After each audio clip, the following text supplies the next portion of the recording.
আমরা কোনোভাবেই জানতাম না যে মামলার আসলে অবস্থা কি। আমাদের আইনজীবী হচ্ছে গিয়ে সরকার পক্ষের আইনজীবী এবং সরকার আসলে এরকম একটা হত্যাযজ্ঞ ঘটিয়েছে, যেখানে কিনা 7 বছর ম্যাক্সিমাম সাজা ছিল, সেই অ্যাডমিনিস্ট্রেটিভ ট্রাইব্যুনাল কিছু হলো।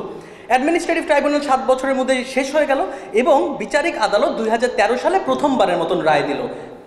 বিচারিক আদালত মানে সেটা কিন্তু সিভিলিয়ানদের জন্য যেই কোর্ট সেই কোর্টই।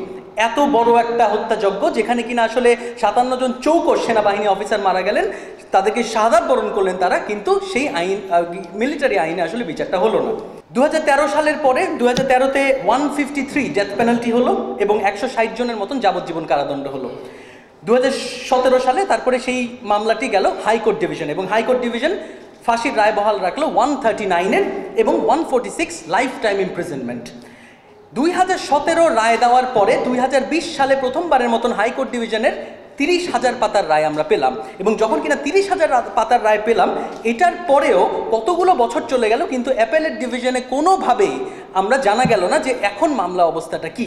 এবং আপনারা অবাক হয়ে যাবেন যে 2013 সাল থেকে শুরু করে এই পর্যন্ত পাবলিক প্রসিকিউটরস অফিস এবং অ্যাটর্নি জেনারেলস অফিস, যারা কিনা সরকার পক্ষের আইনজীবী, যাদের ক্লায়েন্ট আমরা, যারা ভুক্তভোগী পরিবার, আমাদের সাথে কোনো ধরনের কমিউনিকেশন রাখা হয়নি। আমরা কোনোভাবেই জানতাম না যে মামলার আসলে অবস্থা কি। আমরা যদি না জানি তাহলে আসলে দেশের মানুষ কিভাবে জানবে? যার কারণে পুরো সময়টা জুড়েই আসলে এই মামলাটার অবস্থা কি অবস্থায় আছে, বিচার আদৌ হচ্ছে কি হচ্ছে না, এই বিভ্রান্তি একটা সিচুয়েশনের মধ্য দিয়ে দেশের মানুষ আসলে কিছুই জানে না। 25শে ফেব্রুয়ারি আসার সঙ্গে সঙ্গে তখন অ্যাটর্নি জেনারেল অফিস থেকে একটা হয়তো বা স্টেটমেন্ট দেওয়া হয় যে এই অবস্থায় এই মুহূর্তে আছে।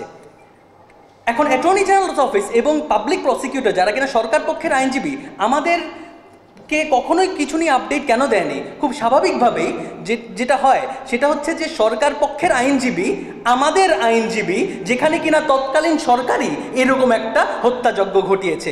আইরনিটা আপনারা শুধু চিন্তা করেন যে আমাদের আইনজীবী হচ্ছে গিয়ে সরকার পক্ষের আইনজীবী এবং সরকার আসলে এরকম একটা হত্যাযজ্ঞ ঘটিয়েছে।